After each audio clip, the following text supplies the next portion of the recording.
Welcome, everyone. Thank you for joining us for today's webinar. I am Devanshi, welcoming you to the session on digital signature for compliance, safety, and convenience. Now, signing is mandatory on certain documents like invoices, and understanding how digital signature can be used for safety and effortless bulk signing. Now you can say goodbye to the dongles and hello to seamless signing experience on behalf of the Webtel family.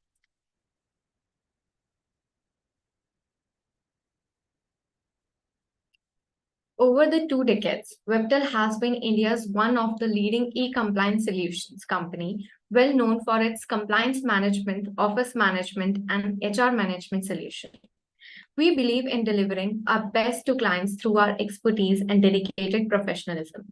We have incorporated a knowledge academy as well, where you can do all your learnings by opting for self-paced courses, staying in the line with blog, and keeping pace with the webinars, etc. Despite having a long history of providing simplified solution, we help our clients and communities and network facing compliance challenges. We dare ourselves constantly to anticipate, plan, and execute in order to simplify the ever-changing world of compliances. Our products, like services, have covered it all for our proficiencies in compliance, virtual, HRMS, SAP, company law, and outsourcing solutions. Today, we are presenting a webinar on digital signature for compliance, safety, and convenience presented by Mr. Rajiv Khandelwal. Mr. Rajiv Khandelwal is a fellow chartered accountant of the Institute of Chartered Accountants of India. He is also DISA, a certified system auditor. He is also an alumnus of Sri Ram College of Commerce, having over 3 decades of experience in the compliance sector. Mr. Khandelwalji has addressed over 1,000 webinars and seminars so far on compliances at NASSCOM, Institute of Chartered Accountant of India, Institute of Company Secretaries of India, and Institute of Cost and Works Accountants of India, and various study circle, etc. Now, just a little housekeeping before we get started. If you have any question during the webinar, please type them into the chat box and we will take them at the end of the webinar. Now, without further ado, we will turn the time over to Mr. Rajiv Khandelwal. Sir, please. Thank you, Devanshi. Welcome all. Very good afternoon to everybody. So today topic, we always say it's very important. Actually, it is important, and how it will ease your lives. We will discuss that.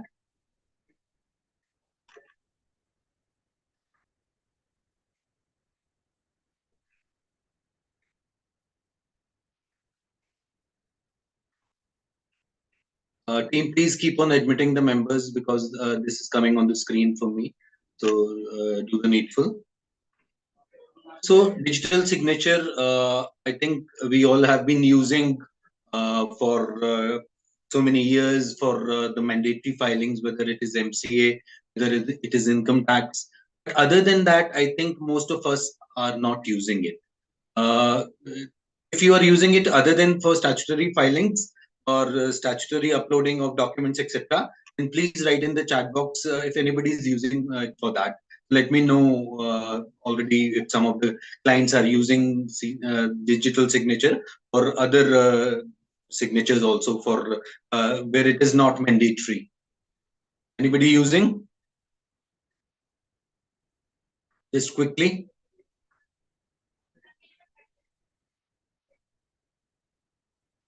So what Archana ji, welcome, and some of them are using. So could you tell me for what documents are you using digital signature or what filings? Just in brief.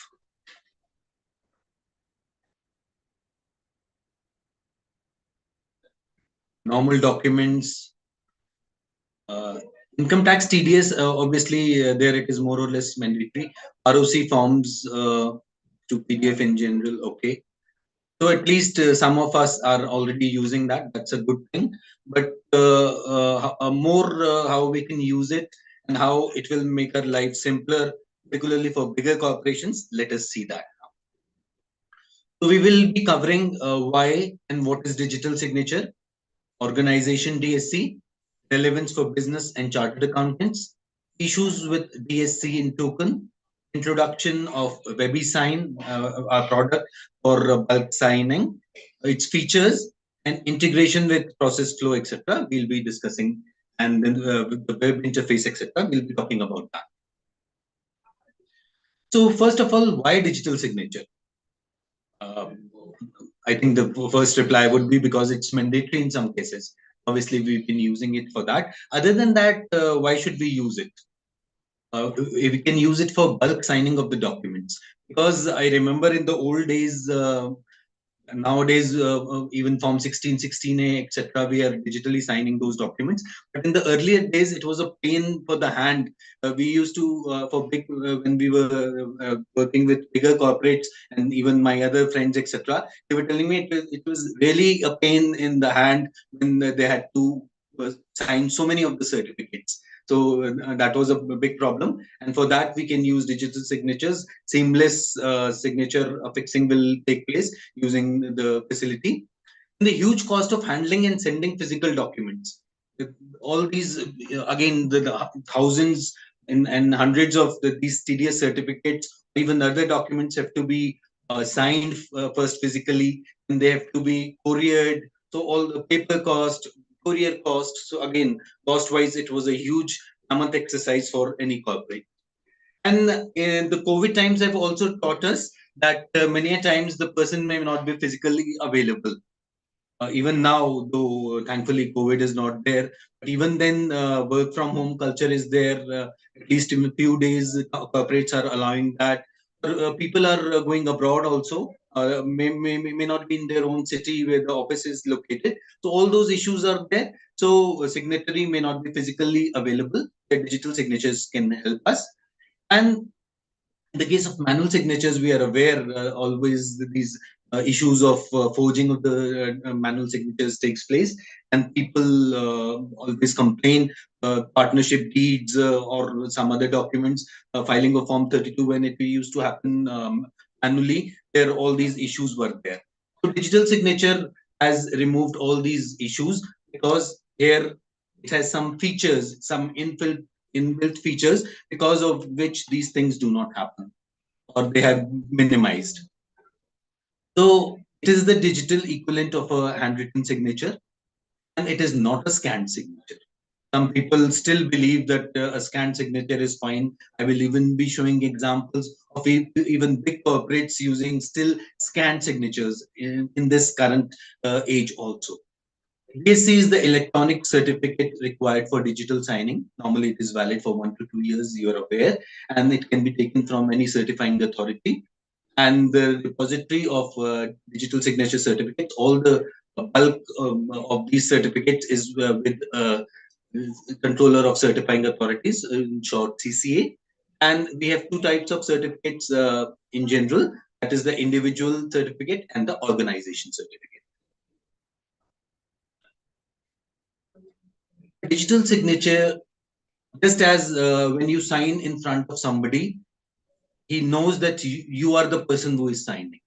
Similarly, when we are using a digital signature, it confirms to the person that the person who is intended to sign the document is actually signing. This is Rajiv Khandelwal, this is not somebody else. So in the case of digital signature, this authentication takes place.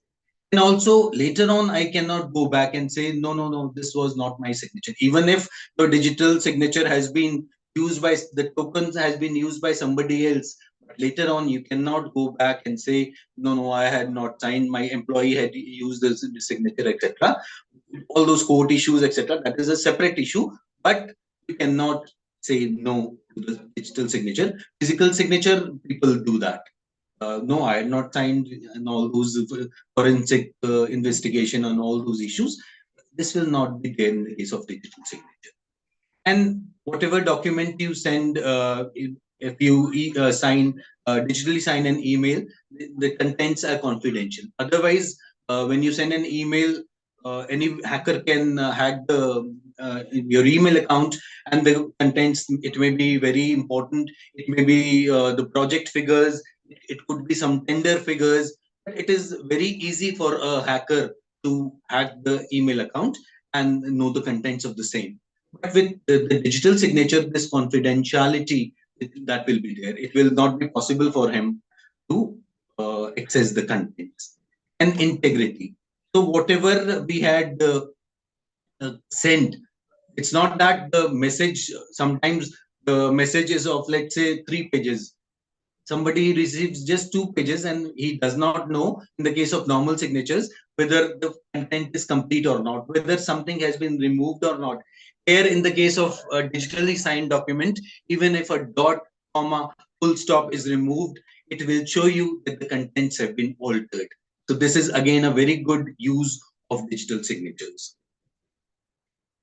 Also, other important things we all are aware. Just for the sake of repetition, we can say that no physical copy is required, no need to courier. You can just email the document.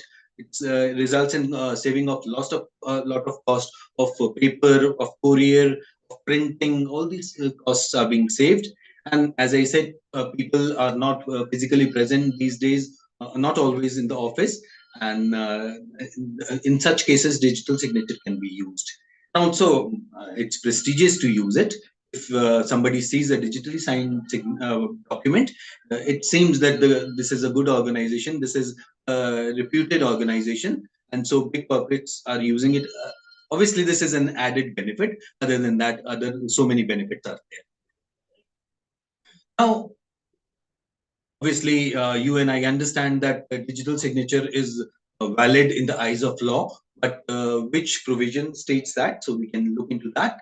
So Section 2, subsection T defines an electronic signature. Electronic signature is a bigger term, and digital signature is a part of it. So electronic signature, it is being defined as authentication of any electronic record by a subscriber by means of electronic technique specified in the specified schedule, and includes digital signature. So a digital signature is an electronic signature. And further, if we see, Section 5 of the Information Technology Act says that if anything can be signed, any document can be signed. So digital signature is as valid as a handwritten signature in such a case. And this law has a non-obstante clause which states, notwithstanding anything contained in such law. So it doesn't matter if, even if the law doesn't say, whether Indian Evidence Act or any other act or Income Tax Act does not talk about that. It doesn't matter, because this Information Technology Act overrides all these acts. So wherever you can sign a document or a piece of paper, it can be digitally signed also, and it is as valid. And it, obviously, due to its various properties, it is better also in many cases.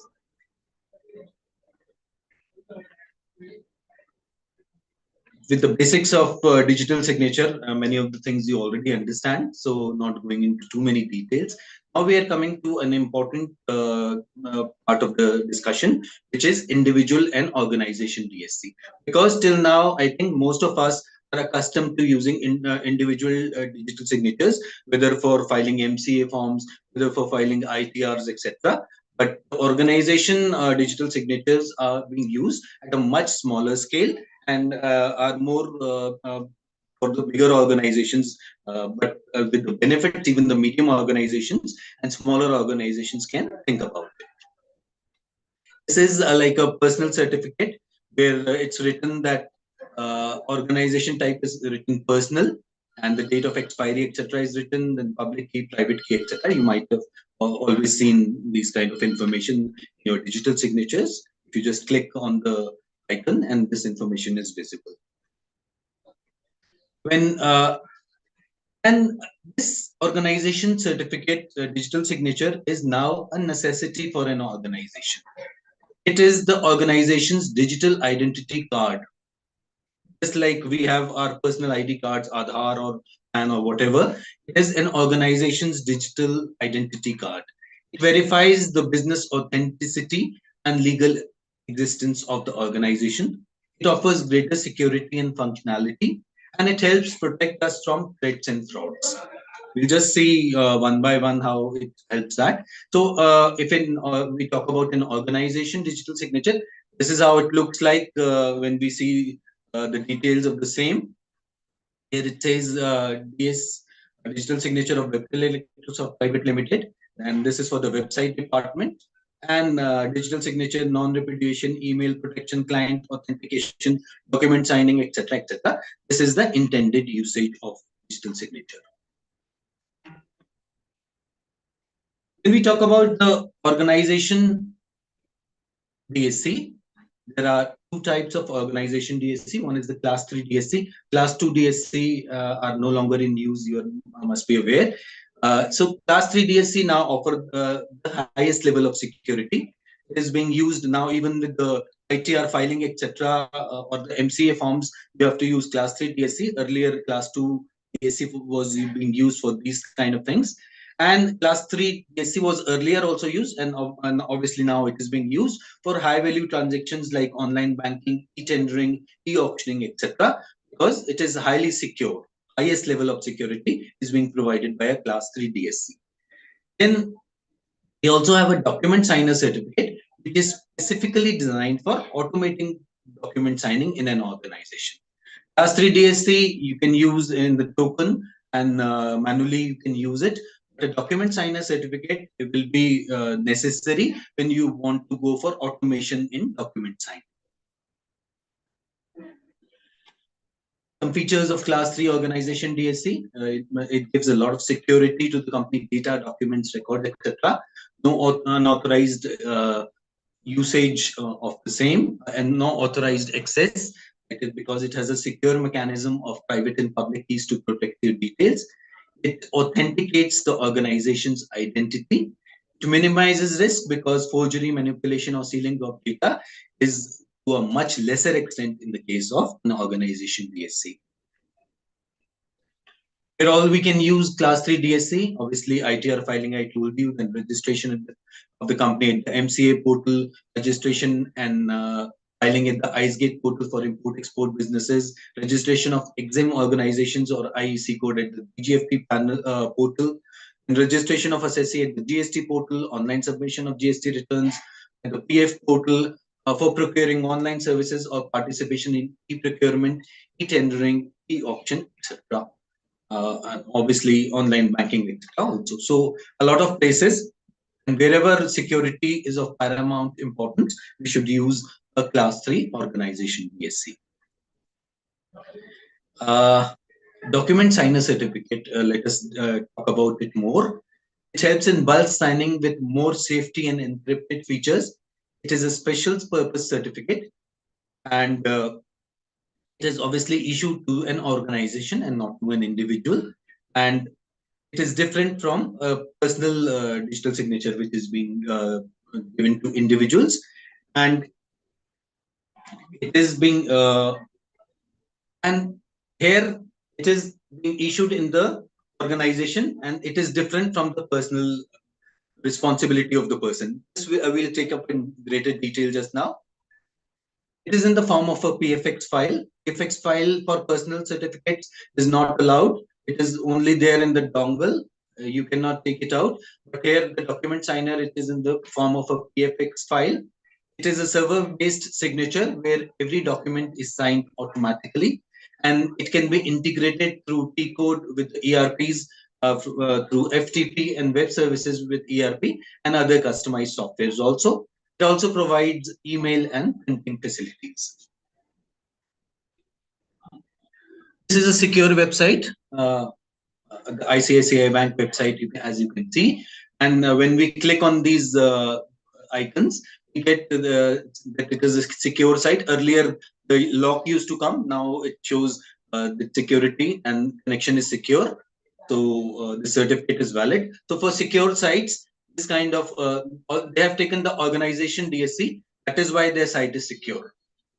Whether it is a brokerage site or a demat site or a banking site, they're using organization DSC for the safety security of the website. And even the websites that Webtel is making for chartered accountants and other websites also, they are also secure websites because we are also using organization DSC for that. And there also you can click and see that connection is secure and your passwords, credit card numbers, etc. are private when it is sent to this site. So these are and certificate is valid. So here the organization DSC is being used. With this background of digital signatures, organization digital signatures, let us come to some practical situations where all it is necessary and practically what is happening. So one question, are all your invoices being signed? Invoices that we are sending, invoices that we are receiving? Let us see. This kind of invoices, I think many of us still receive, even though we are in 2024. It's not the year 2000 or 1990 or something. It's or 1980s even. It is 2024, and still we are receiving this kind of documents that this is a computer-generated statement that does not require a signature. इससे बड़ा झूठ हो ही नहीं सकता. Even if it is a computer generated statement, who says that a signature is not required? So this kind of document is not valid, and this kind of invoice is not valid. And also this kind of invoices or other documents also we are receiving where they have used a scanned signature.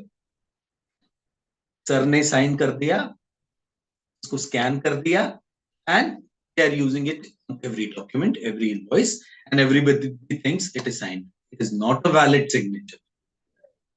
Please never fix this kind of signature on your important documents, invoices, etc. Don't do that because it is not a proper signature. And even this is the bill of a reputed organization. Obviously, let me not take the name. Then what else? And obviously, we have the physical signatures on the invoice. That is perfectly valid. If you have few invoices, that is fine. But if you have bulk invoices, bulk documents, then obviously you have to go for a bulk signing solution. And finally, we have the digitally signed invoices or electronic invoices, e-invoices, which are mandatory for 5 crore and above turnover. So there it is mandatory. So for which invoice it is mandatory signing? Let us summarize. And when we though this is an electronic invoice, but it is digitally signed also, as you can see. And when we click on this, we get the signature is valid, signed by DS Webtel Electrosoft Private Limited, and the email ID of the requisite person, etc. And this document has not been modified since this signature was applied. The signer's identity is valid. All these things it is proving to you. Now let us see Rule 46 of tax invoice. The proviso to to Rule 46, it says provided also that the signature or digital signature of the supplier or his authorized representative shall not be required in the case of issuance of an electronic invoice in accordance with the IT Act 2000. So it states that only in the case of e-invoice, signature or digital signature is not required. In all the other cases, it is required. By implication, it states that it's required in all the other cases.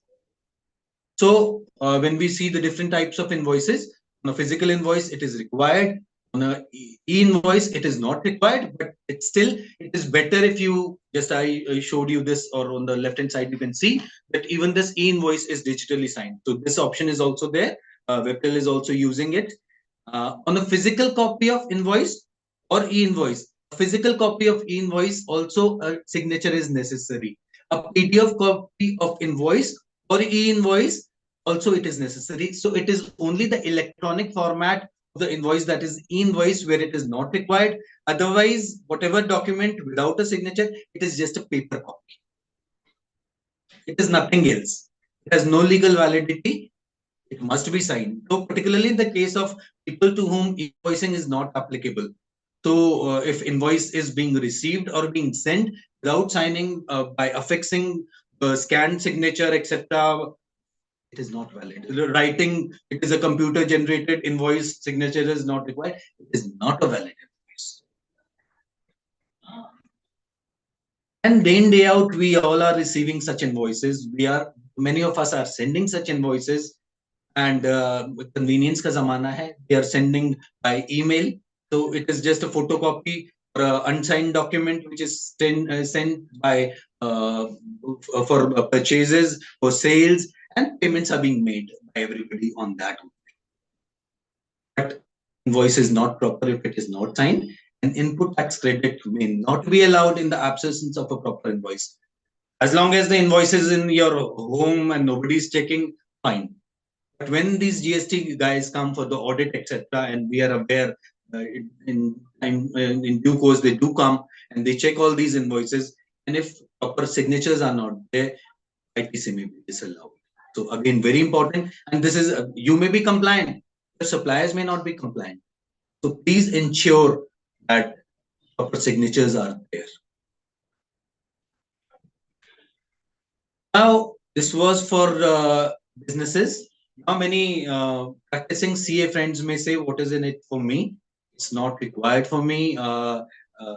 खास फायदा तो है नहीं ठीक है digital signature we have taken because it is required for MCA signing or BST filings etc. But other than that it's not required. Let us see that also where we can use as practicing chartered accountants.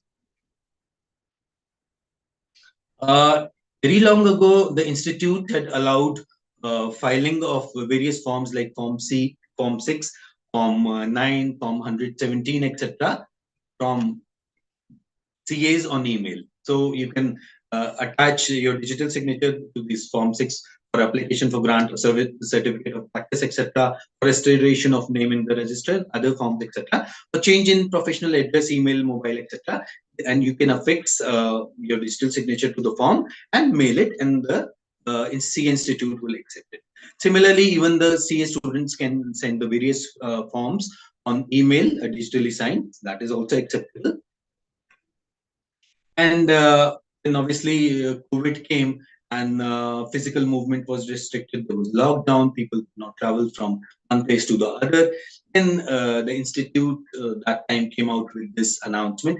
Therein it said that in some cases law or regulation may allow for the use of electronic signatures in the auditor's report, and accordingly it allowed digitally signing of the audit reports, all reports issued pursuant to any attestation engagement on certificates, etc. So we as chartered accountants, we as practicing chartered accountants can even use these digital signatures on the audit report, on the various certificates that we issue. Anybody out of you is already using it for digital signing of the certificates or the audit reports? Anybody? If not, you can definitely use it for these purposes also, because even institute is allowing us for that.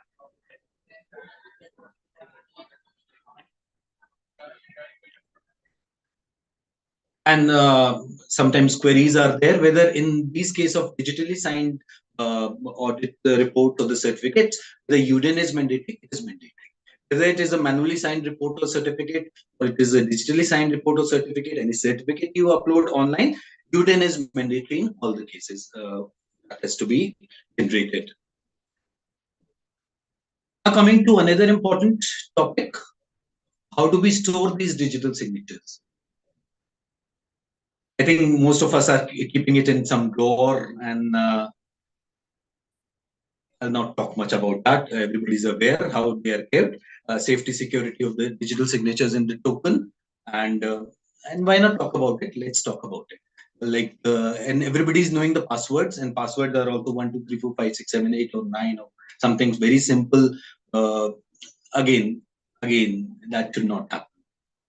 It's difficult, but we should try and put some proper passwords, because it is the question of safety and security of the digital signatures. And if it is being misused, then obviously the burden will be on us.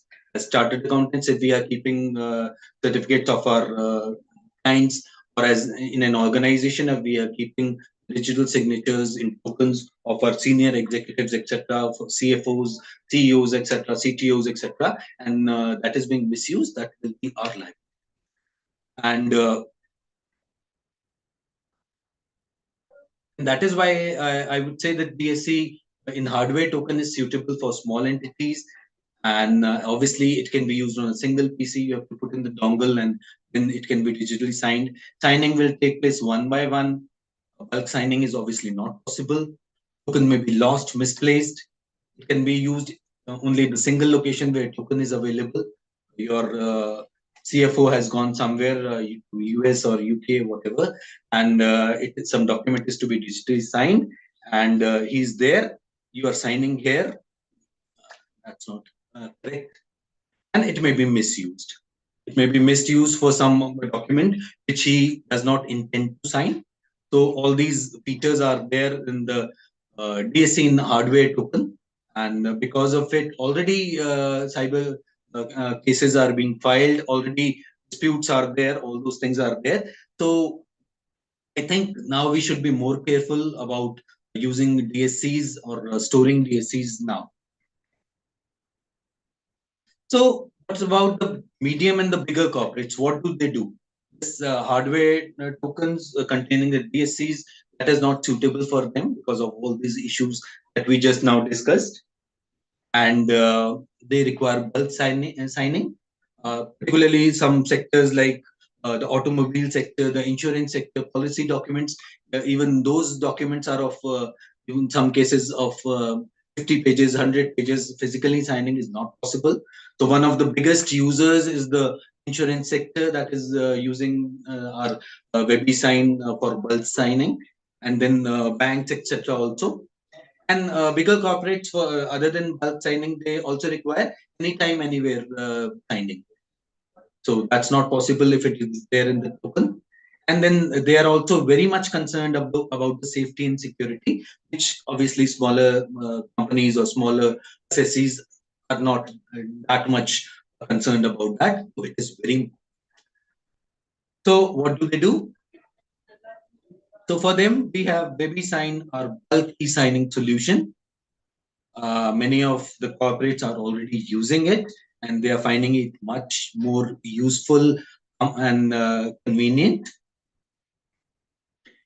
And it is easy to use. It is fully compliant with the necessary laws, etc. It gives a good level of security. It helps in bulk signing. So all these are the basic features of WebSign. And it gives the user a seamless experience. You don't know what is happening in the background, but it is a seamless user experience. And all pages, any page of the document can be signed. Or different types of integration are there, like full integration, integration through APIs or combinations. You can have signing plant-wise, location-wise, factory-wise, etc. All these options are also available. And this product, this service has also evolved with time. The usage of by so many corporates, and with their suggestions, we have improved it a lot. And the same document signer can be used for signing by multiple persons in the same PAN-based entity. So for, let's say, for example, Webtel Electrosoft, here Webtel Electrosoft can take a document signer. It has taken a document signer, and just now you saw the invoice being signed. That was using a document signer. Automation में ही वो signing होता है, and different persons which are working in Webtel can use it for digital signing of the various documents. So if it is the HR manager, he can use it for signing the appointment letters, letter of intent, etc. The finance manager can use it and is using it for signing Form 16, 16A, etc. So different people in the same organization, same PAN-based entity can use it. For our group company, Webtel Enterprises, obviously a separate document signer has been taken. Physical documents can be changed without any audit trail. That's not possible here. WebSign maintains user logs, can know who created the document, who modified, and at what time. It helps in better controls. To go further, to explain in greater detail, application is integrated with ERPs like SAP, etc. Any document generated through ERP can be digitally signed, like invoices, debit notes, red notes, pro forma invoice, any other document, even the vouchers, all those can be digitally signed with full integration with the ERP. You can also sign other documents, non-ERP documents like legal and secretarial department can sign the deeds, agreements, etc. HR department, as I already said, can sign the offer letters, appointment letters, etc. So this is how virtually every document can be signed using the Webby Signer. Some features: signing PDF files using document signer. Assigns PDF file automatically according to user's preferred location. Somebody may want it on the left hand side. Somebody may want the sign on the right hand side. Somebody may want it in the center. Somebody may want it on the last page and the first page. Somebody may want it on every page. Everything is possible. Just you have to give this in the configuration, etc., and it will happen as per your fancies. Fine. Signing of PDF documents, that is the biggest advantage. Signing of single multiple pages, also possible. The documents can be signed by the authorized person from anywhere. Signatures are stored on servers and only authorized person can access the same. Signing logs are maintained to help check the administrator the authenticity of the signer, and mailing facility is there to email the signed documents. Again, very important, in most of the cases, the personal DSC is being used. Is that correct? I think that is correct. And in that case, it is the personal responsibility of the person who is signing. So if Mr. Rajiv Agarwal is digitally signing a document, so it is his responsibility because digital signature belongs to him. Vis-a-vis organization responsibility, which is there in the case of the organization DSC or the document signer. Because here, the name of the person may be coming, but it is also the name of the organization is coming. So Rajiv Agarwal or Rajiv Khandelwal is signing as an authorized signatory for Webtel Electrosoft and not in his personal capacity. Many of you may think what is the difference, but it makes a difference. It has legal implications, and later on also, even in the if you remember in the physical regime, generally the VAT department, the income tax department used to call the person because you have signed it, so you have to come. Even if you have left the organization 5 years ago, you have to come and attend this hearing for this VAT case or some income tax case because you had signed the document. So that was a problem, but thankfully in the case of digital signatures, if the organization DSC or the DocuSigner is being used, this problem will not be there. And again, the features, etc., you can see at the bottom. Again, this is very important, and that is why WebBeSign multi-signing solution is an ideal solution for CFOs, etc. I take the personal responsibility when obviously it's the responsibility of the organization. Let us see briefly the technical process flow, how things will happen when you use WebBeSign.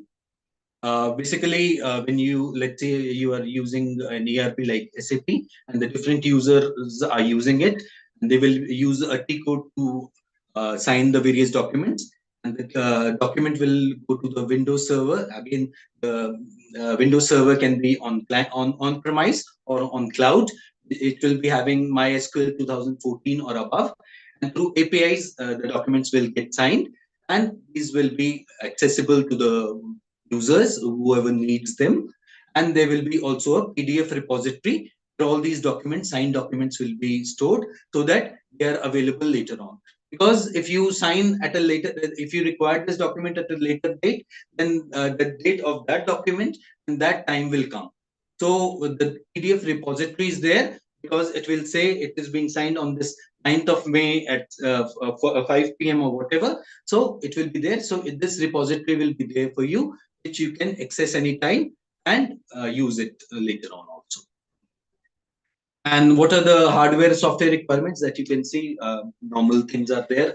4 cores, 16 GB RAM, HDD 300 to 500 GB. And similarly, software requirements are there, which can be informed to you when you decide to go for it. And also for non-ERP or non-SAP, for normal operations of the company, like when the HR department wants to use it or some other department wants to use it, in that case, we will use a batch mode or FTP folder option, wherein all the documents which have to be signed will go to an input folder, and from there there will be a server with digital sign service will be digitally signing these documents, and they will be transferred to the output folder. And from there, they can be accessed, they can be used. So again, very simple. Everything will happen within the systems. You won't know, and it will be instantaneous. It will be like you click a button, everything will happen at the background, and all the documents, the bulk documents will be signed immediately. WebBesign admin interface, if just in 2 minutes, let us discuss about that. Thereafter, we'll take some queries, etc. This is how it looks like. The various feature options are there: admin, signer identity, batch schedule, logs, etc. One by one, we can see. First of all, the password settings, how long you want the password, you want a capital letter, you want a special character, etc. Normally, which happens, that can be configured here. In the email settings for that's called the SMTP settings, that will be done here. And the how many different people you want to assign for the signing. So you can get the names and you can make the signatories here. And the WebBesign application uses the batch schedule for auto signing process. And the user can align multiple options like mail setting, time schedule for auto signing. Every 1 minute, in the case of batch module, in the case of every 5 minutes, every 1 minute, the documents will be assigned. So whenever the system next sees the documents are there, it will sign them. And the log report, etc. will be there.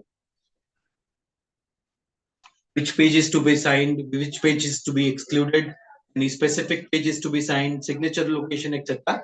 Everything will be configured once. It can be changed later.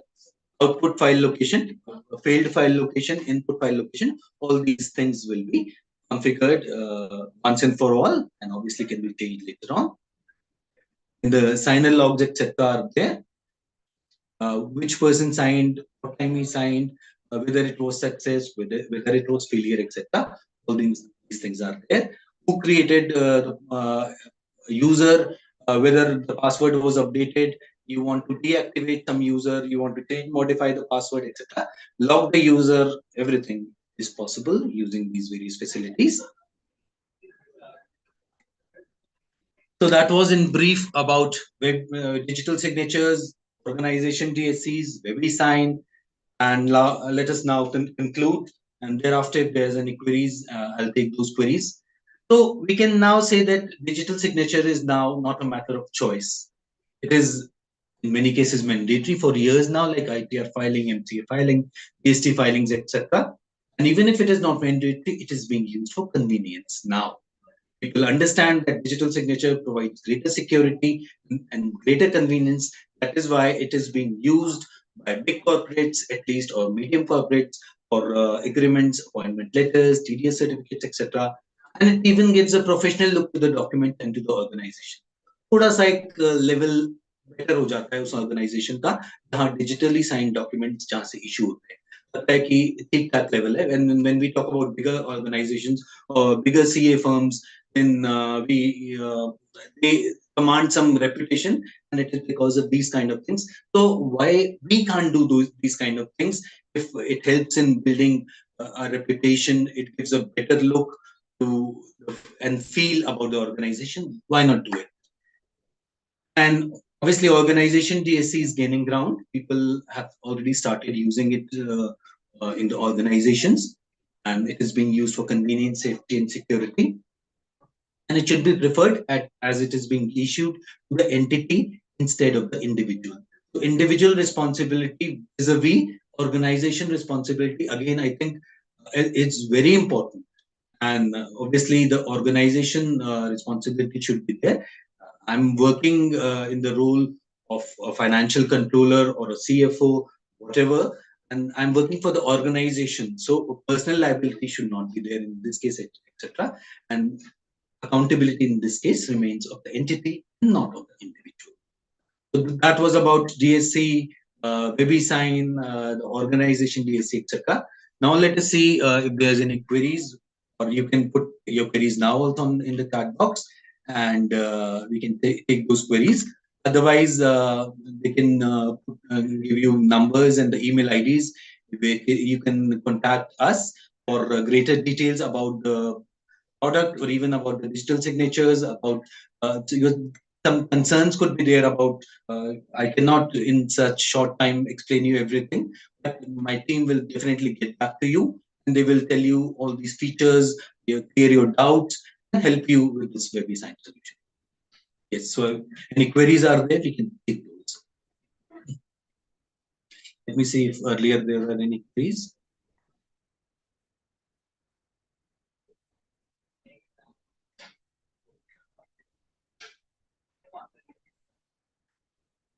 There are no queries, so I think everybody has understood. I think everybody has understood in full, or they have not understood at all. I think it's not the latter. And still, we would love to help you in this initiative. And this is not about selling WebSign. This is actually about change of mentality and how we can become more secure. And these are the things which will give an edge to your organization over others. So, Atulji, you can put in the chat box whatever your query is.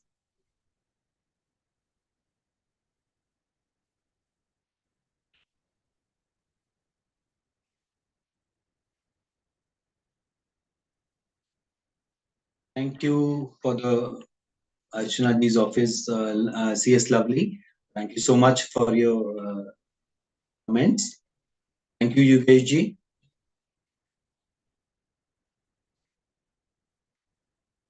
And from time to time, I think these interactions are very important, and these help us in communicating with you, and we get to know what are your requirements, and we try to innovate all those kind of things.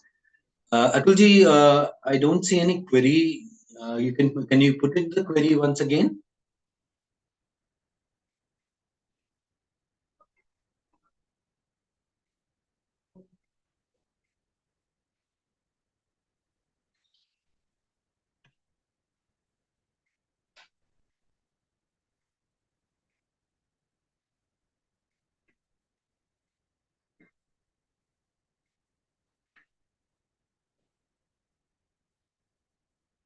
WebSign, it's not in the form of a token, because it is the PFX file is put on the server, whether it is on premise or on cloud. So it is there in the PFX format, and it is used on the server. It's not in token. That is why I said the token. The issue is there. The door may be locked.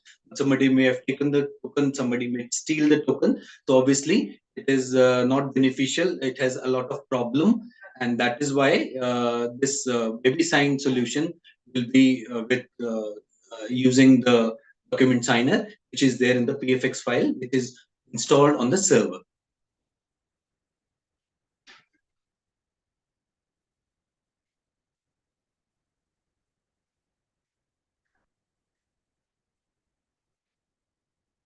Any other queries?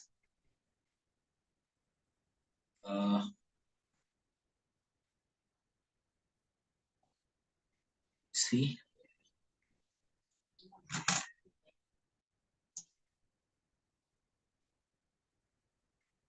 Document signer and organization DSC, yes, they are different. As I've explained also, organization DSC can come in the token also, but the document signer is there in the PFX format. How it will be actually done, the signing, etc. That somebody from the office, you can put in your on the numbers or the email ID that is will be provided on the shortly on the screen. Team, please provide the email ID and the mobile number where they can contact us, and there they can give you a demo of how exactly it will be signed, how the document will be signed. That will be shown to you.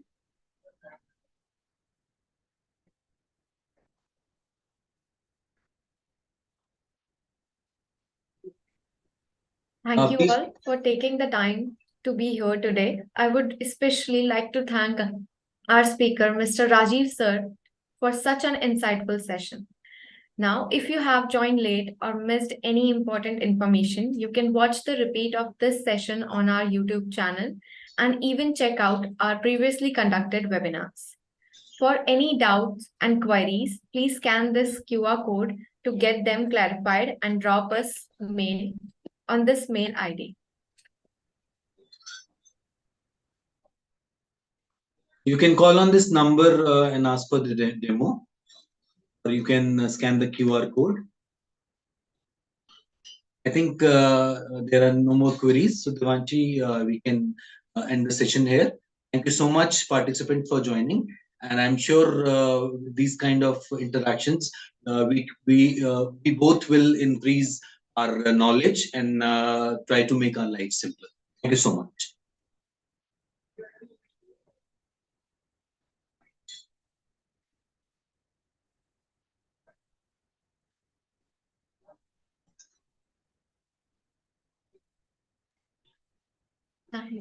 Thank you, everyone.